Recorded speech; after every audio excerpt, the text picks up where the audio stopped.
Hello everyone, आप सभी का स्वागत है रविंद्रा जीएस में। हम पढ़ेंगे ज्योग्राफी और ज्योग्राफी की शुरुआत करेंगे यूनिवर्स से। अगर आप यूपीएससी, स्टेट पीएससी और अदर वनडे लेवल एग्जाम की तैयारी कर रहे हैं तो आप बिल्कुल सही जगह पर हैं। तो शुरुआत करते हैं यूनिवर्स की और पहुंचते हैं 140 बीसी में।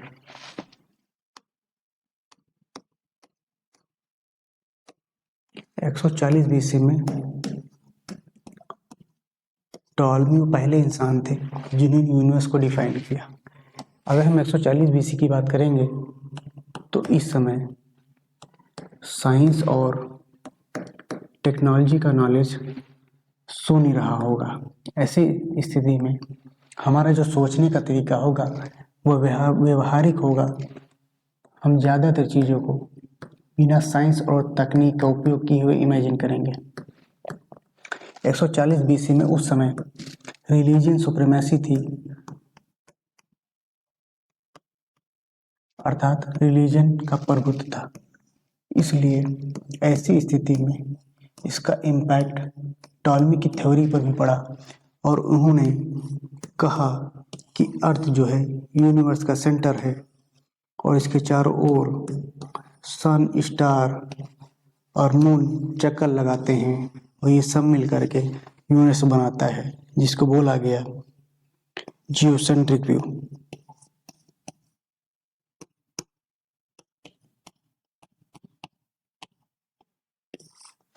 दरअसल उस समय अर्थ को सुप्रीम माना जाता था, इसलिए टॉलमी ने भी अपनी थ्योरी में अर्थ को सेंटर माना यूनिवर्स का और अपनी थ्योरी दे डाली। फिर हम पहुंचते हैं 1543 में। 1543 में आते हैं कॉपरनिकस। कॉपरनिकस कहते हैं कि अर्थ यूनिवर्स का सेंटर नहीं है, यूनिवर्स का सेंटर है सन और इसके चारों ओर स्टार, मून और अर्थ चक्कर लगाते हैं और ये सब मिल करके यूनिवर्स का निर्माण करते हैं, जिसे हमने कहा हेलियोसेंट्रिक व्यू।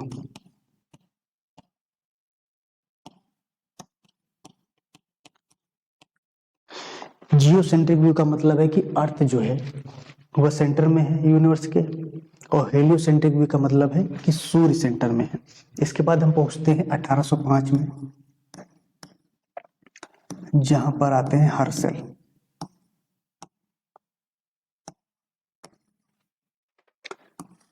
हर्शल कहते हैं कि अभी तक जिसको हम यूनिवर्स मान रहे थे वह यूनिवर्स था ही नहीं, दरअसल वह एक सोलर सिस्टम है, वो भी वह सोलर सिस्टम जिसमें हम रहते हैं। अर्थात बड़े यूनिवर्स में एक छोटी आकाशगंगा में एक छोटे से सोलर सिस्टम को हम क्या अभी तक बोल रहे थे? यूनिवर्स बोल रहे थे। 140 बीसी से 1805 तक आते आते हमारे पास टेक्नोलॉजी इतनी विकसित हो गई थी, हमारे पास दूरबीन का आविष्कार हो गया था। इसलिए दूरबीन की मदद से जब हमने यूनिवर्स को देखा तो पाया कि यूनिवर्स जो है वो इतना बड़ा है कि इसमें करोड़ों आकाशगंगाएं हैं। 1925 में पी हबल यही बताते हैं कि हमारा यूनिवर्स करोड़ों आकाशगंगाओं से मिलकर बना है।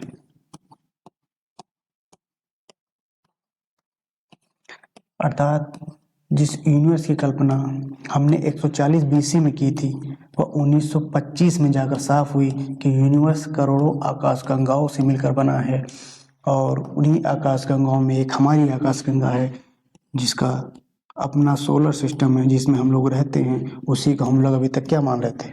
यूनिवर्स मान रहे थे, जिसको टॉलमी और कॉपरनिकस यूनिवर्स कह रहे थे।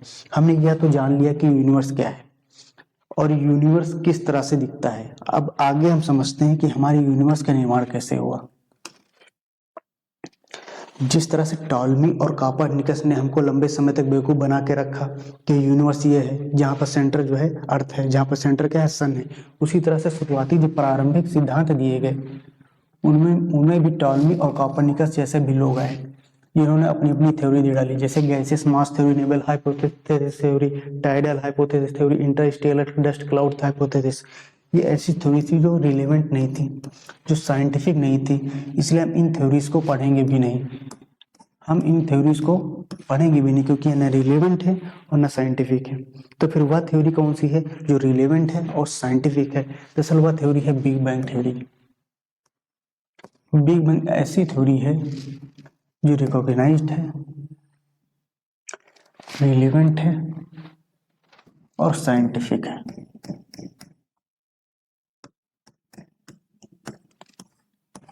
बिग बैंग थ्योरी को निर्धारित बनाने के लिए जिन दो एजम्पशंस का सहारा लिया गया वो एजम्पशन थे, पहला था अल्बर्ट आइंस्टीन का जनरल थ्योरी ऑफ रिलेटिविटी और दूसरा है कॉस्मोलॉजिकल प्रिंसिपल। पहले हम इसको समझते हैं, फिर देखते हैं हमारा यूनिवर्स बना कैसे। पहला है अल्बर्ट आइंस्टीन का जनरल थ्योरी ऑफ रिलेटिविटी। इससे हमें जानने को मिलता है कि यूनिवर्स स्टैटिक नहीं है, इसका एक्सपेंशन हो रहा है। यूनिवर्स स्टैटिक नहीं है, इसका एक्सपेंशन हो रहा है। और दूसरी चीज अल्बर्ट आइंस्टीन की जनरल थ्योरी ऑफ रिलेटिविटी से हमें जानने को मिलता है कि यूनिवर्स की बिगिनिंग हुई थी।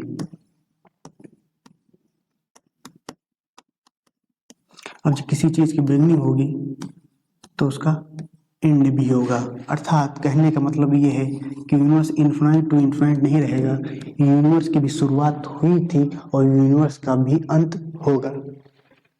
दो बड़ी चीजें हमें जानने को मिली है कि यूनिवर्स की बिगिनिंग हुई थी और यूनिवर्स का एक्सपेंशन होगा, और यही दो चीजें आगे बिग बैंग थ्योरी को आधार प्रदान करेंगी जिससे बिग बैंग थ्योरी डिफाइन की जा सके।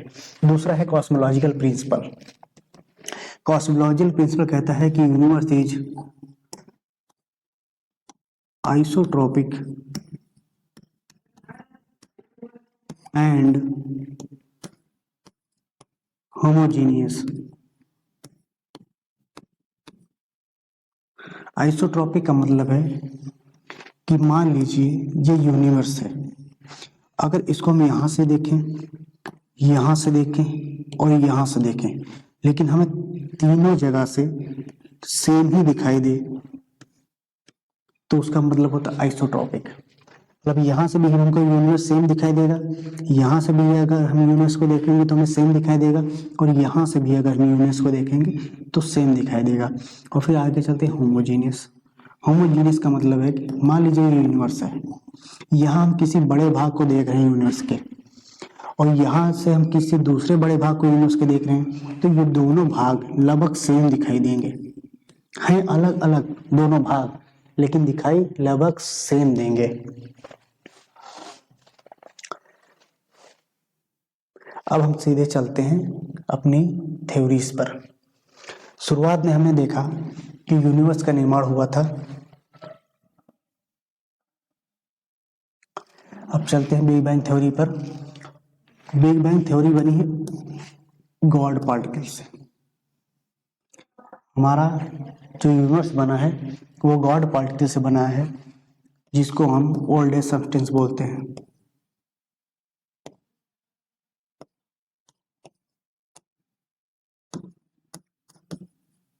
अर्थात यही यूनिवर्स की यूनिट इकाई है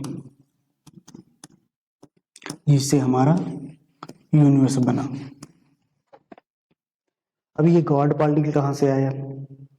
दरअसल हमने कहा अभी आइंस्टीन की जनरल थ्योरी ऑफ रिलेटिविटी में देखा कि यूनिवर्स की बिगिनिंग हुई थी। अगर बिगिनिंग हुई तो यूनिवर्स का कोई यूनिट पार्टिकल होगा जिससे यूनिवर्स का निर्माण शुरू हुआ, और वह यूनिट पार्टिकल था गॉड पार्टिकल। अगला पॉइंट है कि 15 बिलियन ईयर्स एगो यूनिवर्स के निर्माण। एक फैक्ट है जो याद रख सकते हैं आप। अब सीधे आगे चलते हैं थ्योरी पर। गॉड पार्टिकल ओल्डेस्ट सब्सटेंस थे।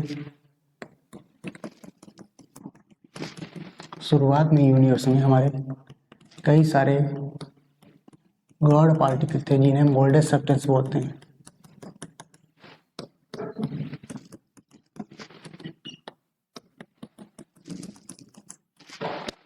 इसी गॉड पार्टिकल की जब खोज की गई तो उसको बोल दिया था हिग्स बोसन।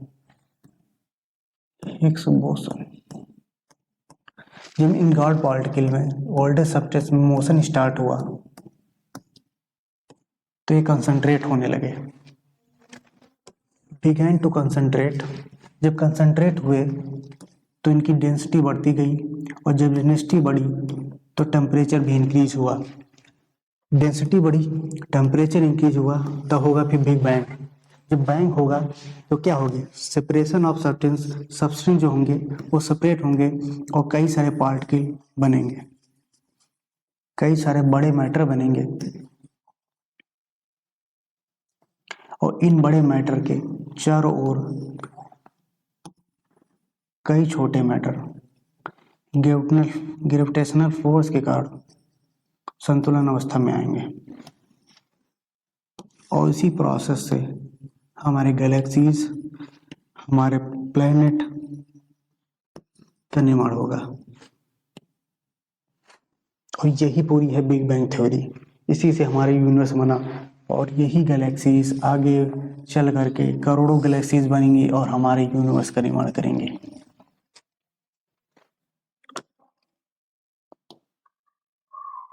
ये पिक्चर है, पिक्चर से हम समझ सकते हैं यूनिवर्स का निर्माण कैसे हुआ है। जैसे देखिए यहाँ लिखा है time begins and big bang. जब बिग बैंग हुआ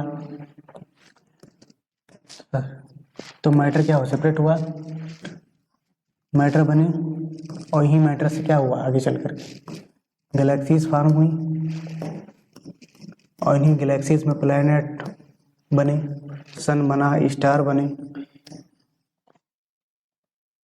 आगे चलते हैं, ब्रह्मांड से संबंधित कुछ महत्वपूर्ण बिंदु को देख लेते हैं।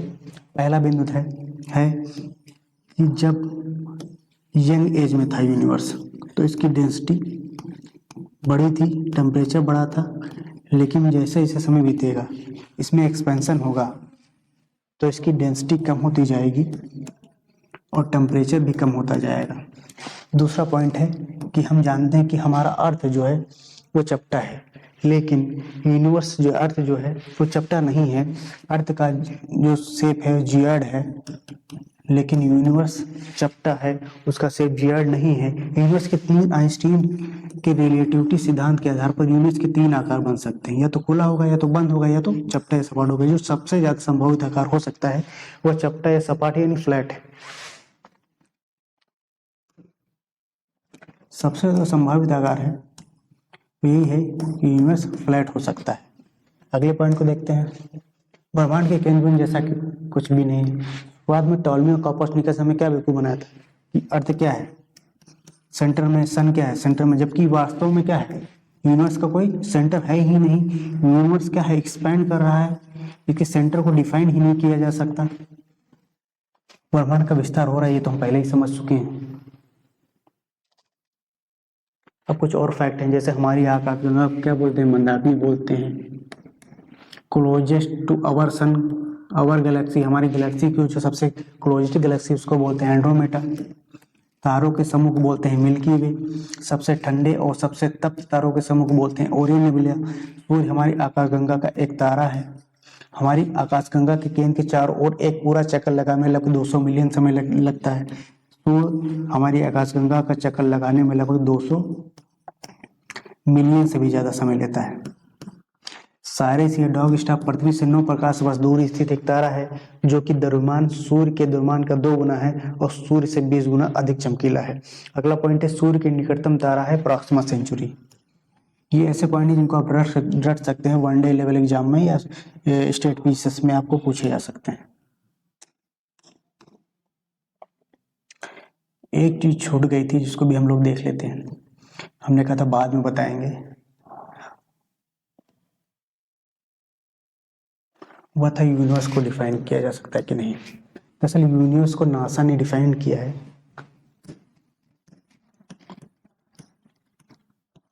यूएसए की स्पेस एजेंसी नासा ने डिफाइन किया है यूनिवर्स को। उन्होंने कहा है कि यूनिवर्स इज एवरीथिंग,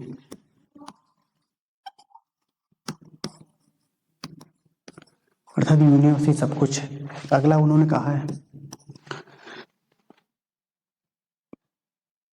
कि यूनिवर्स में सभी पदार्थ शामिल हैं। अगला उन्होंने कहा है कि यूनिवर्स में ऑल एनर्जी शामिल है। यूनिवर्स में टाइम शामिल है, और ऑफ कोर्स यूनिवर्स में आप भी शामिल हैं। इसको समझते कैसे, ऑल मैटर शामिल है। यूनिवर्स था, बैंग हुआ, जब बैंग हुआ तो ढेरों आकाशगंगाएं बनी और उन्हीं आकाशगंगा में एक हमारी भी आकाशगंगा थी और हमारे भी आकाशगंगा में हमारा सोलर सिस्टम था और सोलर सिस्टम में हमारा एक अर्थ है। अर्थ पे भी जितने भी मैटर पाए जाते हैं वो उस यूनिवर्स का हिस्सा होंगे और जब यूनिवर्स का हिस्सा होंगे तो जितने भी मैटर पाए जाएंगे वो ब्रह्मांड का हिस्सा ही होंगे। अब बात करते हैं एनर्जी। एनर्जी कहती है कि जिसमें कार्य करने की क्षमता पाई जाती है वह एनर्जी है।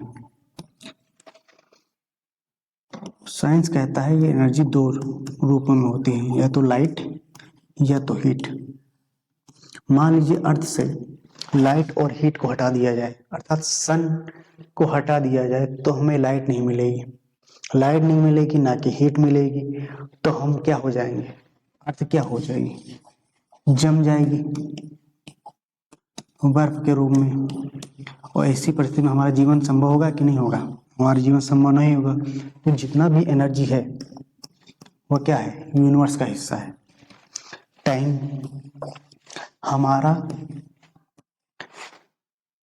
यूनिवर्स का निर्माण हुआ 15 बिलियन ईयर एगो और अर्थ का निर्माण हुआ 2.4 से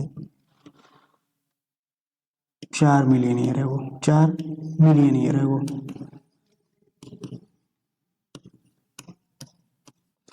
अर्थात यूनिवर्स हमसे कई बिलियन ईयर पहले बना।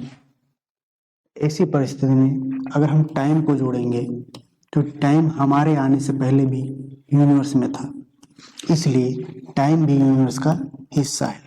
और आप ऑफकोर्स हम भी, आप भी यूनिवर्स का हिस्सा है, इसलिए ये सब अगर यूनिवर्स का हिस्सा है तो हम कह सकते हैं everything is a part of the universe. यह थी यूनिवर्स को डिफाइन करने की थ्योरी जो नासा ने डिफाइन की थी। उम्मीद है कि आप लोगों को समझ में आया होगा। मिलते हैं अगले वीडियो में जहां पर डिस्कस करेंगे हमारी गैलेक्सी और स्टार का फॉर्मेशन कैसे होगा। धन्यवाद।